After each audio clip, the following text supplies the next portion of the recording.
Good morning, students. Today we will discuss the fourth chapter in history, that is the Mughal Empire.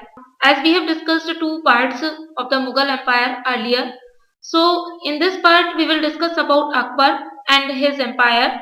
We will discuss about Akbar, policies of Akbar, or we can say administration of Akbar.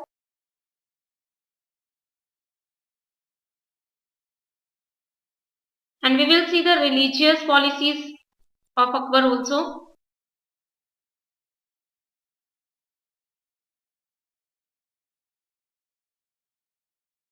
As we know, Akbar was the greatest Mughal emperor.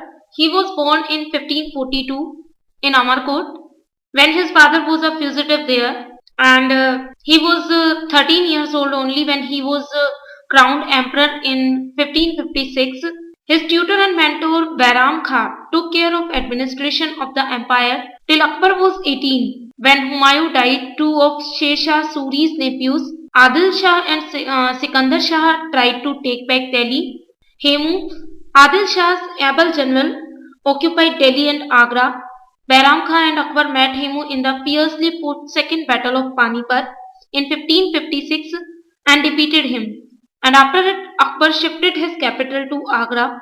When we discuss about Akbar's empire, we can divide Akbar's empire into three periods. Birth of Akbar in 1542 in Amarkot,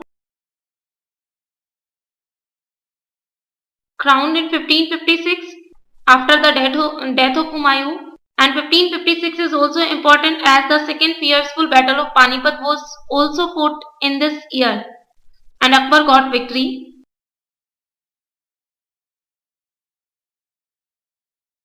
If we discuss about Akbar's time period, Akbar's period can be divided into three parts. The very first is from 1556 to 1570. The second is 1570 to 1585. And the third one is from 1585 to 1605. In 1556, Akbar was crowned and he became independent of the regent Bairam Khan and other members of his domestic staff. Military campaigns were launched against the Suris and other Afghans, against the neighboring kingdoms of Malwa and Gondwana, and to suppress the revolt of his half-brother Mirza Hakim and the Uzbeks.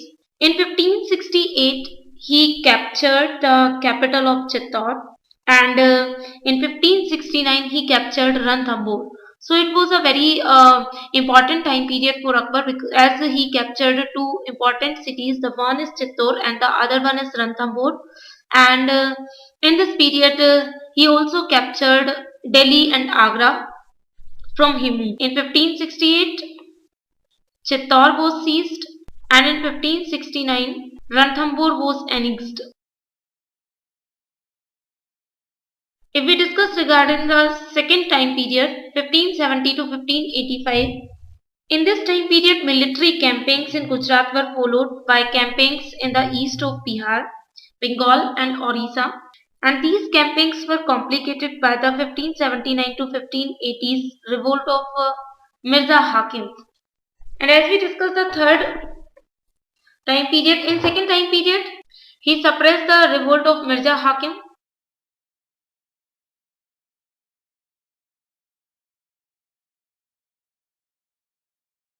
In 1585 to 1605, he expanded his empire and campaigns were launched in northwest frontier. He seized Kandahar. He seized Kandahar from Safavids and he annexed Kashmir, Kabul. Campaigns in the Deccan were also started, like Berar, Khandesh and the parts of Ahmednagar were annexed. And this map shows the Akbar's empire. This is the north-west frontier of Akbar's empire. And in Deccan he also captured the part of Goa, Chennai and Puducherry.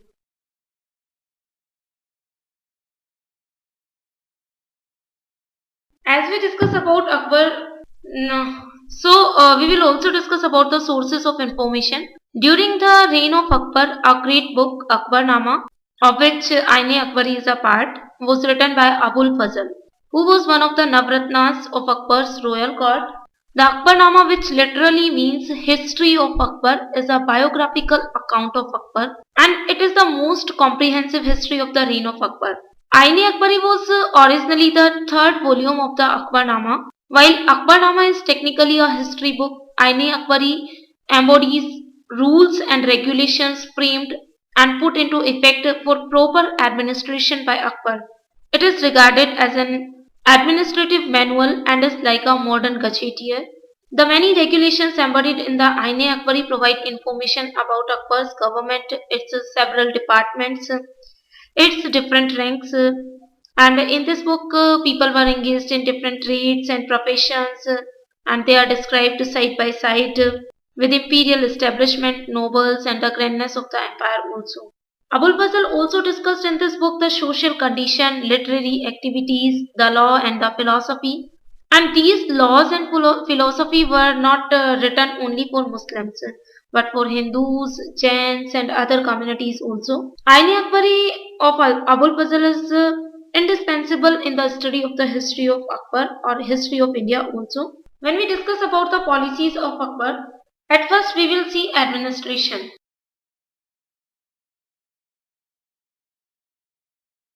And in Akbar's administration, at first we will discuss about central administration. Later on we will see about provincial administration. So at first we will discuss about central administration. Akbar worked out an efficient system of administration and he was very powerful emperor and supreme. All powers were concentrated in his hands and he interpreted the Islamic law and this led to the decline of the position of ulemas also. The king went on frequent tours of inspection and the system of government was monarchy system.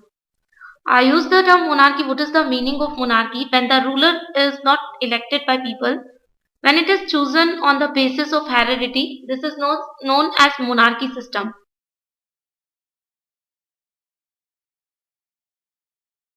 The emperor ruled with the help of a council of ministers similar to Humayun's time, and the ministers were appointed, promoted, and removed by him. Some of his different ministers were Wazir, who was also known as Prime Minister. He was also called Diwan and he was the head of the revenue department also. Mir Bakshi,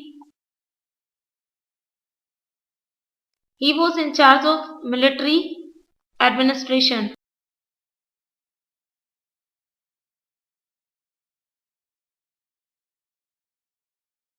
And Kazi was the chief justice,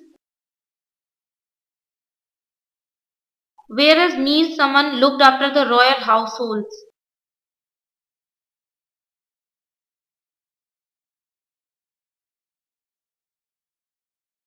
The emperor was accessible to the people and they could meet him with their complaints at the Diwan-e-Am in the Agra fort.